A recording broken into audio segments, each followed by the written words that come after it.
Now we are going to some practicing some question. They are based on trigonometry. We start with the first question. You are given a trigonometrical ratio that is given as sine theta. So we are having a sine theta that is equals to 3/5. And the question is asking to find out the other trigonometrical ratio where theta lies in a first quadrant. सो अगर हम sine theta की बात करते हैं तो sine theta को हम perpendicular by hypotenuse कहते हैं। तो इसका मतलब अगर हमारे पास कोई एक राइट एंगल ट्राइंगल हम बनाते हैं तो क्वेश्चन कहता है इस राइट एंगल ट्राइंगल के अंदर परपेंडिकुलर आपके पास 3 है, हाइपोटेनियस आपके पास 5 है और बेस आपके पास 4 है। तो इसके हिसाब से हमारे पास फर्स्ट क्वाड्रेंट के अंदर आपको अदर 3 रेशियो लिखने हैं और फर्स्ट क्वाड्रेंट में हम जानते हैं कि जितने भी ट्रिग्नोमेट्रिकल रेशियो होते हैं वो सारे के सारे हमारे पास पॉजिटिव होते हैं। तो साइन थीटा अगर आपके पास 3/5 है तो कॉस थीटा की वैल्यू आपके पास होती है बेस अपॉन हाइपोटेनियस। बेस की वैल्यू हमारे पास 4 हो गई है, हाइपोटेनियस की वैल्यू आपके पास 5 हो गई है, तो हमने लिखा 4/5। इसको हम बेस कहेंगे, इसे हम परपेंडिकुलर कह रहे हैं और इसको हम हाइपोटेनियस कह रहे हैं। टेन थीटा की वैल्यू लिखी जाए तो टेन थीटा की वैल्यू आपके पास होती है परपेंडिकुलर बाय बेस। तो परपेंडिकुलर आपके पास हो गया है 3 एज पर द क्वेश्चन और बेस आपके पास हो गया 4। नेक्स्ट अगर आपने कॉट थीटा लिखना है तो we know the value of cot theta is a reverse of tan theta. तो टेन थीटा की जो वैल्यू है उसको अपोजिट लिख देंगे, डिवाइड में जो 4 है उसको ऊपर कर दें और जो 3 है उसको नीचे कर दें, तो उसको हम कॉट थीटा कहेंगे। सेकेंड थीटा की जो वैल्यू होती है वो कॉस थीटा की अपोजिट होती है, तो यू विल गेट अ 4/5 वहां है तो यहाँ पे 5/4 आ जाएगा। कॉसेक थीटा की वैल्यू 1 अपॉन साइन थीटा होती है तो इसका आंसर 5/3 आ जाएगा। तो this is a way to find out the other trigonometrical ratio in a very easy manner. इसके बाद हमने यहाँ पे सेम क्वेश्चन ने रिपीट किया है जिसमें हमने लिखा है कि साइन थीटा आपका पास 3/5 है। अगर साइन थीटा आपके पास 3/5 है तो अगेन हम कहें तो परपेंडिकुलर हमारे पास 3 है, हाइपोटेनियस हमारे पास 5 है, मीन्स बेस अगर हम लिखें तो बेस हमारे पास आ गया है 5 स्क्वायर माइनस ऑफ 3 स्क्वायर का अंडर रूट करके करें तो ये आपके पास 4 आ गया। लेकिन यहाँ पे एक बात कही गई, ट्रिग्नोमेट्रिकल रेशियो जो लिखने हैं वो आपको सेकंड क्वाड्रेंट में लिखने हैं। तो सेकंड क्वाड्रेंट के अंदर हमारे कॉस थीटा की वैल्यू माइनस होती है, तो हमें लिखना तो बेस अपॉन हाइपोटेनियस ही है लेकिन लिखना -4/5 है। सिमिलरली अगर हम टेन थीटा की बात करें तो टेन थीटा की वैल्यू परपेंडिकुलर अपॉन बेस होती है। सेकेंड क्वाड्रेंट में टेन थीटा भी नेगेटिव होता है, इस वजह से हमें इसे भी -3/4 करना पड़ेगा। तो ध्यान रखिए कॉस थीटा और टेन थीटा दोनों की वैल्यूज जो हैं वो सेकेंड क्वाड्रेंट में नेगेटिव हैं। इस तरह से अगर सेकेंड थीटा की वैल्यू लिखनी है तो 1/cos theta means -5/4। Cosec theta की वैल्यू लिखनी है तो दैट इज इक्वल्स टू -4/3। ठीक है, साइन थीटा की आपके पास आ गई है। कोसेक थीटा की वैल्यू हमारे पास थोड़ी हमने यहाँ पे जो है कोसेक थीटा की जगह पे कॉट थीटा लिख दिया है, तो कॉट थीटा की वैल्यू आपके पास आ गई है -4/3। और अगर हमें कोसेक थीटा की वैल्यू लिखनी है तो हमें लिखनी पड़ेगी 1/sin थीटा और साइन थीटा की वैल्यू 3/5 है तो ये हो गई 5/3। तो ये जो 4 ट्रिग्नोमेट्रिकल रेशियो आपने लिखे हैं सेकेंड क्वाड्रेंट के अंदर नेगेटिव होने की वजह से सारे के आंसर माइनस है, बाकी सब पॉजिटिव है। नेक्स्ट हमें क्वेश्चन दिया गया tan 1 degree, tan 2 degree, tan 3 degree और मल्टीपल करते करते tan 90 डिग्री है। इन सबको अगर मल्टीपल कर दिया जाए तो हमारा आंसर क्या होगा?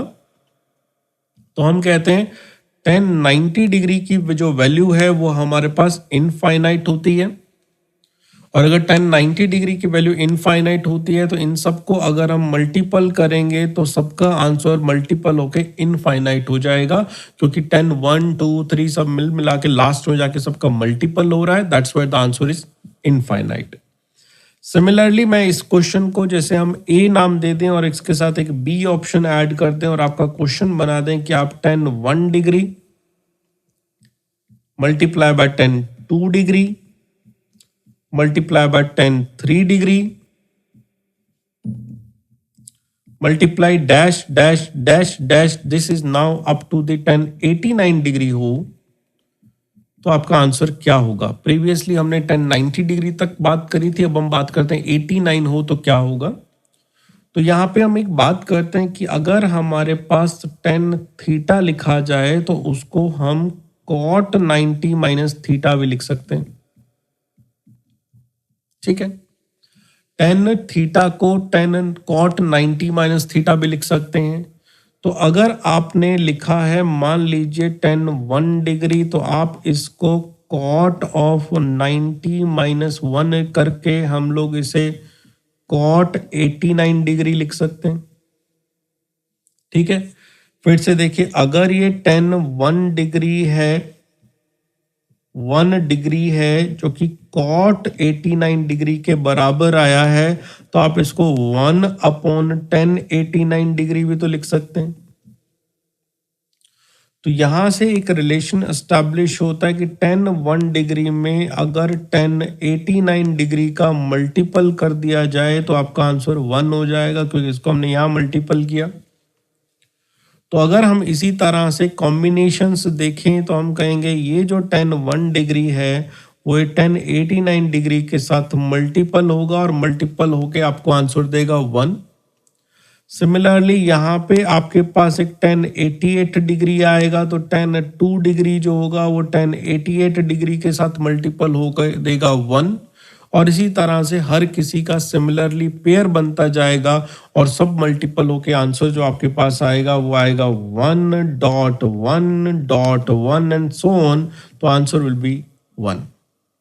सो 10 1 डिग्री, 10 2 डिग्री, इस तरह के सीक्वेंस अगर 10 89 डिग्री तक कर दी जाए तो आपका फाइनल आंसर जो है वो 1 बनता है, क्योंकि हर बार आपके पास जो है कॉम्बिनेशंस बनेंगे और कॉम्बिनेशन कर करके आपका आंसर 1 बन जाएगा। एक और क्वेश्चन यहाँ पे मैंने ऐड किया जिसकी वैल्यू है cos 1 degree, cos 2 degree, cos 3 degree, dash dash cos 89 degree. हमें जो है इसकी वैल्यू बतानी है कि हमारे पास इसकी आंसर क्या आएगा। तो इसके आंसर की बात करें तो हम ये कहते हैं यहाँ पे हमने cos 90 डिग्री लिखा हुआ है। cos 90 डिग्री की वैल्यू 0 होती है, तो अगर किसी भी वैल्यूज में एट लास्ट 0 से मल्टीपल कर दिया जाए तो फाइनल आंसर जो होता है वो 0 हो जाता है। तो यहाँ पे कुछ छोटे छोटे ट्रिकी क्वेश्चंस थे जिनको हमने सॉल्व किया।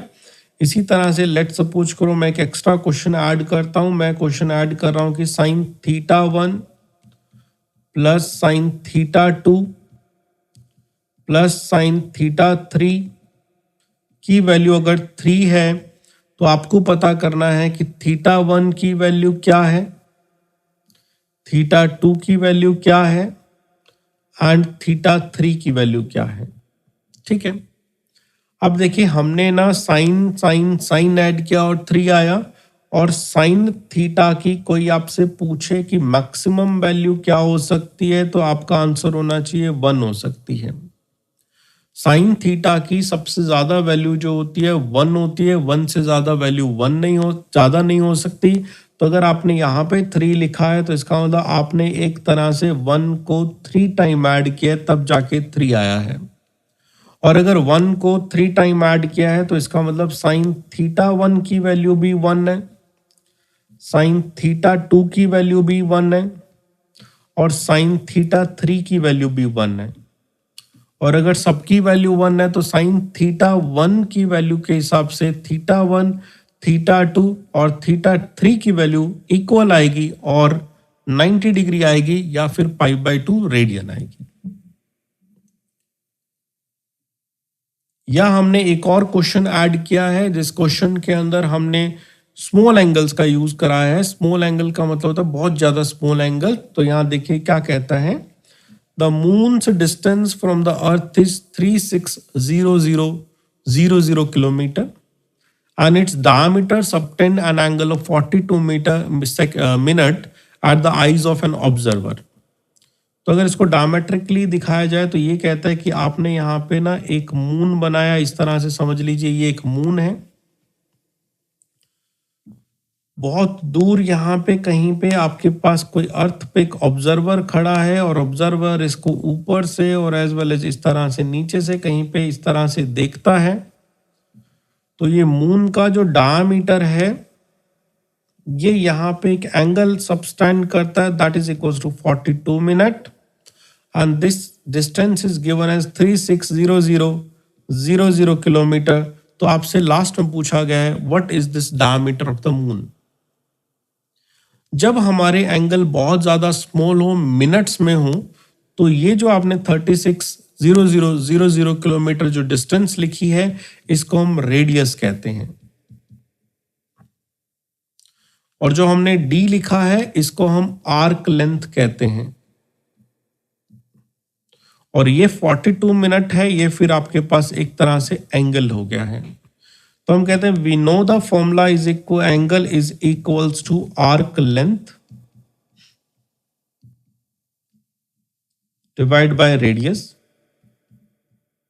आर्क लेंथ को डायमीटर कह देते हैं, रेडियस को आर कह देते हैं। तो क्वेश्चन ने आपसे डायमीटर पूछा है तो हम कहते हैं diameter is equals to radius into angle. एक बात यहां पे याद करने की जरूरत, ये ध्यान देने की जरूरत है कि इसमें जो एंगल पुट होता है यहां पे वो एंगल रेडियन में पुट होता है, लेकिन हमें जो क्वेश्चन में एंगल दिया गया है वो 42 मिनट में दिया गया है। तो फर्स्ट ऑफ ऑल आपको क्या करना पड़ेगा, 42 मिनट को रेडियन में कन्वर्ट करना पड़ेगा। तो रेडियन में कन्वर्ट करने से पहले भी एक काम करना पड़ेगा, वो होगा इसको डिग्री में बदलना। तो जब किसी भी मिनट के एंगल को डिग्री में बदला जाता है तो उसको हम लोग 60 से डिवाइड करते हैं और ये आपके पास डिग्री हो जाता है, क्योंकि एक डिग्री के अंदर जो है 60 मिनट्स होते हैं। तो 42 मिनट्स को हम लोगों ने डिग्री में जब चेंज किया तो ये हुआ 42 डिवाइड बाय 60 डिग्री। लेकिन हमने कहा कि हमारे पास एंगल जो होना चाहिए वो रेडियन में होना चाहिए, तो इसलिए जो आपने डिग्री में यहाँ पे लिखा है उसको रेडियन में बदलना पड़ेगा। रेडियन में बदलने के लिए आपको यहाँ पे पाई बाय 180 से मल्टीपल करना पड़ेगा, तब जाके ये रेडियन में बदल जाएगा।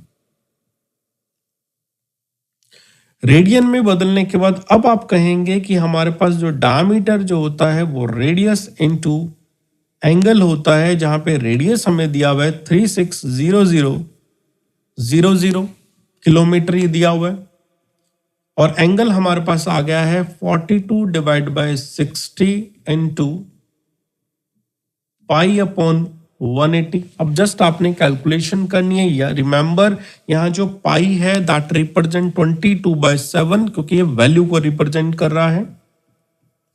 तो आपने यहाँ पे जो कट हो सकता है एक बार यहाँ पे कट कर लेते हैं ताकि थोड़ी कैलकुलेशन आगे इजी बन जाए। 0 कट कर लेते हैं, ये 0 भी कट कर लेते हैं। 18 2 36 हो गया आपके पास। तो यहाँ पे आपको मिला है 200, यहाँ पे आपको मिला है 42, यहाँ पे आपके पास 6 है, और ये आपके पास आ गया 22 डिवाइड बाय 7। अब हम क्या करते हैं, 7 से इसको कट करते हैं, तो हम कहते हैं 7 6 42, 6 से ये 6 कट करते हैं, 22 को 200 से मल्टीपल करते हैं, this comes as 4400 kilometre is the diameter of the moon.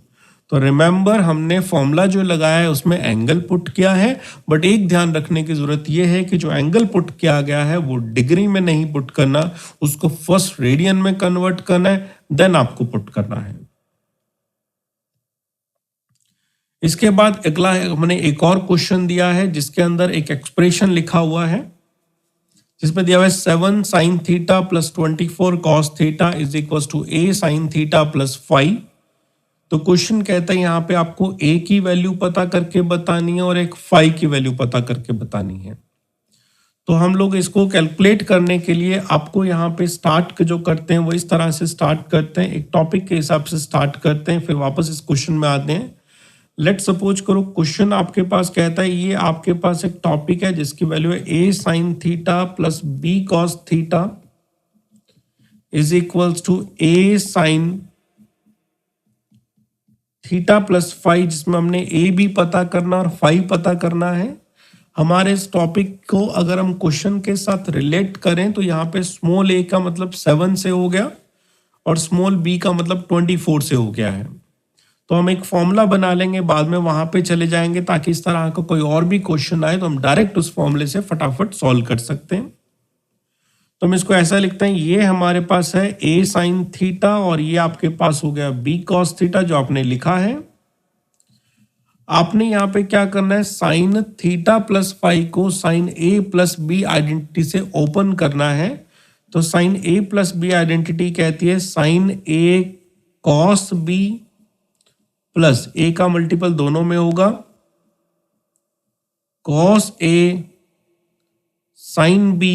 तो a हमारे पास एक्चुअली वहां पे a नहीं है, वहां पे हमें a की जगह पे थीटा पुट करना होगा और यहाँ b की जगह फाई पुट करना होगा, because it represent the value of a and it represent the value of b। तो हमने साइन a प्लस बी के साथ इसको एक्सपेंड किया, sine a cos b plus cos a sine b। एक एक्सप्रेशन हमारा लेफ्ट साइड में आ रहा है और एक एक्सप्रेशन हमारे पास राइट साइड में आ रहा है। तो हम कहते हैं लेफ्ट साइड में इस टर्म में साइन थीटा आ रहा है और राइट साइड में इस टर्म में साइन थीटा आ रहा है। और मैथमेटिकली कोई भी चीज अगर इक्वल की जाती है तो इसका मतलब वो आपस में कंपैरेबल होती हैं, वो दोनों आपस में इक्वल होते हैं। तो अब ये कह सकते हैं कि हमारे पास आया है a sine theta cos phi का वैल्यू a साइन थीटा के बराबर। तो लेफ्ट साइड का a साइन थीटा और राइट साइड का साइन थीटा वाला टर्म हमने इक्वेट किया, साइन थीटा से साइन थीटा कट हुआ, जिससे हमारा आंसर आया a cos of phi is equals to a, we put is as equation number 1। इसके बाद हम कहते हैं इस इक्वेशन में कॉस थीटा लगाया और इसमें इक्वेशन में कॉस थीटा लगाया, तो इन दोनों को हमने टर्म्स को इक्वेट करना है। तो हमारे पास एक टर्म आ गई है a कॉस थीटा साथ में साइन फाई, ये मैंने राइट साइड से लिखी, और लेफ्ट साइड से आपके पास आ गई है b कॉस थीटा। दोनों में से कॉस थीटा को कट कर दिया, यहां पे आपके पास आ गया a साइन फाई और इधर आपके पास b आ गया, इसे हमने इक्वेशन नंबर 2 कह दिया। अब हमें क्या करना है, हमें a की वैल्यू पता करनी है और फाई की वैल्यू पता करनी है। तो हम क्या करते हैं, फर्स्ट इक्वेशन नंबर 1 का स्क्वायर करके और 2 का स्क्वायर करके ऐड करते हैं। क्यों ऐड किया वो आपको अभी करते ही पता चल जाएगा। तो 1 का इक्वेशन अगर हम स्क्वायर करके लिखे तो ये बनता है a cos square phi, right side में बन जाता है a स्क्वायर, तो ये हमने 1 का स्क्वायर किया, प्लस सेकंड का स्क्वायर करें तो लिखता है a square sine square phi और यहां पे आपके पास बन जाता है b स्क्वायर। तो हमने एक को लेफ्ट साइड से स्क्वायर करके ऐड किया और दूसरों को राइट साइड से स्क्वायर करके ऐड किया। अगर हम यहां से a स्क्वायर कॉमन ले लें तो ये हमें बनता है cos square phi plus sine square phi is equals to a square plus b square, जिसमें हम कह सकते हैं ये जो sine square phi plus cos square phi है जो 1 हो जाएगा। So you can just write as a square into 1 is equals to a square plus b square. So the value of a is coming as a square plus b square का root. तो इसको हम लोग पता है क्या कहते हैं, इसको कि दूसरी टर्म में कहा जाए तो हम कहते हैं a साइन थीटा जो आपने लिखा था प्लस b कॉस थीटा लिखा था, इसकी जो मैक्सिमम से मैक्सिमम वैल्यू आती है वो a आती है, और जहां पे जो a होता है वो a square plus b square का रूट होता है। तो अगर इस तरह से कोई भी एक्सप्रेशन देके आपको उसमें कोई पूछे a पता करके बताओ, ये सिंपल लैंग्वेज में कहे कि मैक्सिमम वैल्यू पता करके बताओ, तो आपने आंसर देना है under root of a square plus b square. हम कैपिटल A तक तो पहुंच गए हैं, स्टिल हमारे पास जो रास्ता है वो भी बाकी है क्योंकि हमने 5 तक नहीं पहुंचे। तो हमने एक इक्वेशन लिखी है a, ये मैं क्वेश्चन ऊपर से इक्वेशन कॉपी कर रहा हूं। तो हमने एक इक्वेशन लिखी है वो है a into cos of phi, a into cos of phi that is equal to a, ये हमारी फर्स्ट इक्वेशन थी। a into sine phi that is equal to b, ये हमारी सेकेंड इक्वेशन थी जब हम पहले डिराइव कर रहे थे। अब हमें अगर फाई पता करना है तो फिजिक्स में ध्यान रखिएगा, ज्यादातर एंगल को जो डिफाइन किया जाता है, ज्यादातर एंगल को जो डिफाइन किया जाता है वो 10 की फॉर्म में डिफाइन किया जाता है। तो आप सेकेंड इक्वेशन को फर्स्ट इक्वेशन से डिवाइड करें तो ये बन गया आपका a साइन फाई और ये बन गया आपका a cos phi. Right side से डिवाइड करें तो ये आपके पास हो गया b बाय ए, ये a से a कट कर दिया जाता है, तो यहाँ पे आता है 10 phi is equals to b by a. और अगर phi कैलकुलेट करना है तो उसे हम मैथमेटिकली जब दूसरी तरफ लेके जाते हैं तो उसको इनवर्स लिखते हैं, that's can be written as 10 inverse b by a. तो हमारे दो फॉर्मूले कैलकुलेट होके आ गए, एक फॉर्मूला कैलकुलेट आ गया कैपिटल ए कैसे निकालेंगे, और दूसरा फॉर्मूला निकल के आ गया कि phi कैसे कैलकुलेट करेंगे। अब हमारे क्वेश्चन में आते हैं, हमारा क्वेश्चन कहता है कैपिटल ए बताएं, तो हम कहते हैं कैपिटल ए का फॉर्मूला हमने लिखा है ए स्क्वायर प्लस बी स्क्वायर का अंडर रूट, जहां पे ए का मतलब होता है साइन के साथ लिखा हुआ नंबर और b का मतलब होता है कॉस के साथ लिखा हुआ नंबर। तो ये आपके पास हुआ 7 स्क्वायर प्लस 24 स्क्वायर, 49 प्लस 576, दोनों को आप ऐड करेंगे तो आपके पास आ जाएगा 225, सॉरी 625, और 625 का रूट आ जाएगा 25। तो आपके पास कैपिटल ए की जो वैल्यू पूछी गई थी उसका वैल्यू आ गया 25। अब अगला फॉर्मूला जो हमने डिराइव किया था वो था 10 phi। 10 phi का फॉर्मूला था b बाय ए, जिसमें b होता है कॉस के साथ लिखा हुआ नंबर और a होता है साइन के साथ लिखा हुआ नंबर। तो आपको कहा phi क्या होगा, तो you can just write as 10 inverse 24/7। 10 inverse लिखने का रीजन ये होता है कि हमारे पास ना अगर कोई वैल्यू डेफिनेट सी आती तो हम एंगल पुट कर देते, यहाँ पे डेफिनेट वैल्यू नहीं है, टेबल से नहीं मिल पाएगा, इसलिए इसे 10 इनवर्स 24/7 लिख देते हैं। ऐसी देखिए इसी तरह से एक सिमिलर लास्ट क्वेश्चन में आपको बात करता हूं, आपको कहते हैं फाइंड दी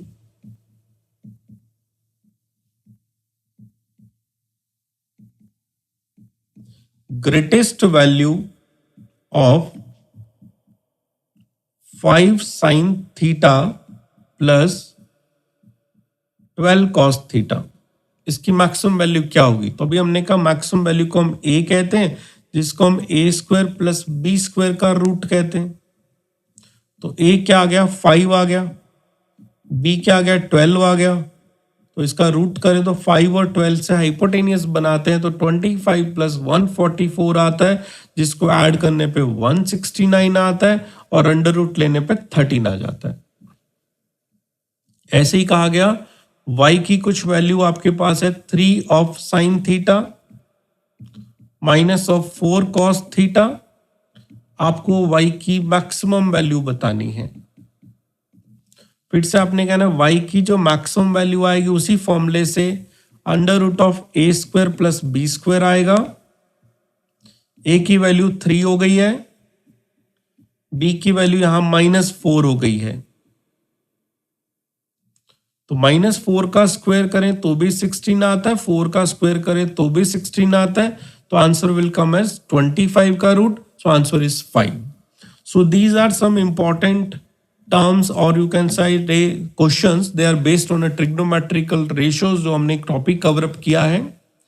ये आपके पास नीट के लिए बहुत इंपॉर्टेंट क्वेश्चन है। नीट के अंदर इस तरह के या फिर हम कहें कि फिजिक्स के अंदर इस तरह से अगर हम IIT JEE की भी फिजिक्स करते हैं तो इस तरह से काफी सारे आपके पास रिलेटेड न्यूमेरिकल्स मिलेंगे। थैंक यू बच्चों।